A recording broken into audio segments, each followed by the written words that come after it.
So welcome back to the Empowered Life channel. So in today's video it is a book review. This is a book I read a little while ago. It is called Lean In by Sheryl Sandberg.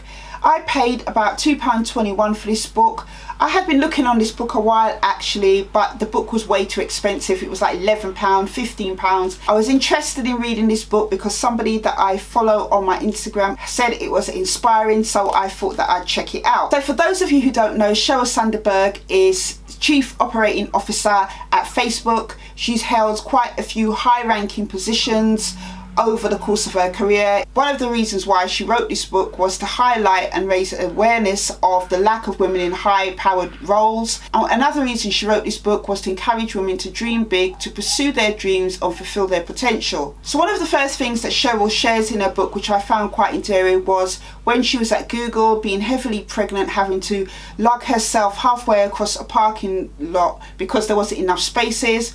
She took it in hand to go and see the chief top officers of her company and alert them to this issue, and in a short space of time they allotted parking spaces for pregnant women. I actually found that to be quite an inspiring thing to do. She admits that she never thought of it at the time she wasn't pregnant, and the fact that she acted upon that and went forward to alert people and it was done just shows the type of woman that she is. What Sheryl does in her book, she does share a lot of information to back up her points.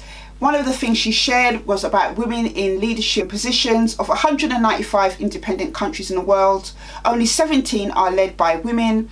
Women hold 20% of seats in parliaments globally. Now that was really interesting for me to read, because you think about it, if you think how vast the world is and that such a small percentage of numbers of important roles are held by women. This book has a lot of research that Sheryl has done, and if I just show you the amount of pages that she has referenced for all her research, as you can see, it is a lot. One of the things that I didn't like really about the book is that as I was getting into the flow of her story and the things that she was saying, all of a sudden it would then be interrupted by all these statistics. I can understand why she did that, because she wanted to back up her points about the lack of women in leadership, but at the same time I did find it a little bit distracting. What I really liked about this book is that Sheryl is not afraid to show her vulnerability, her insecurities and things that she found difficult along the way, not only as a wife and a mother, but as a woman who is operating in leadership. I loved her knowledge about the feminism movement, and the way that she talks about feminism is not in the way that people automatically think. She's very much pro-woman. She's very much about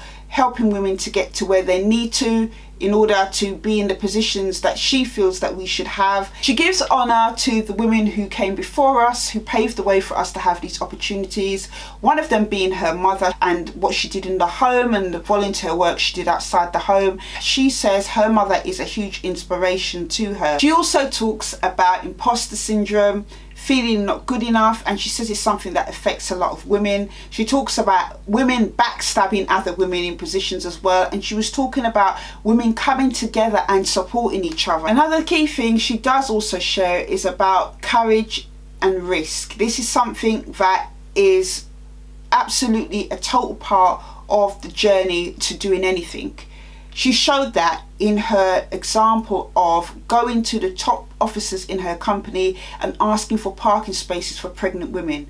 It took courage to do that. This book actually was a really interesting read. I learned a lot of things that I didn't know about women leadership. I was able to reflect upon my own journey in the positions that I've been in, because one of the things that she did touch upon was women seen as bitches because they're ambitious or because they're driven, and that's something that I have come across a lot of the time, and it's something that I talked about in one of my other videos to do with imposter syndrome. I will put a link at the top of this screen, where as a woman you're not expected to want more than the norm, or if you want more than the norm it can be seen as quite a negative thing. The fact that you have a woman who's right at the top and who's been at the top of her field for many years sharing these really valuable insights in a book actually is a really good thing. So what I love about this book, as I said, is her vulnerability, her honesty in sharing her experiences, things that she found really difficult, and really this book as well is a journey to her finding that balance,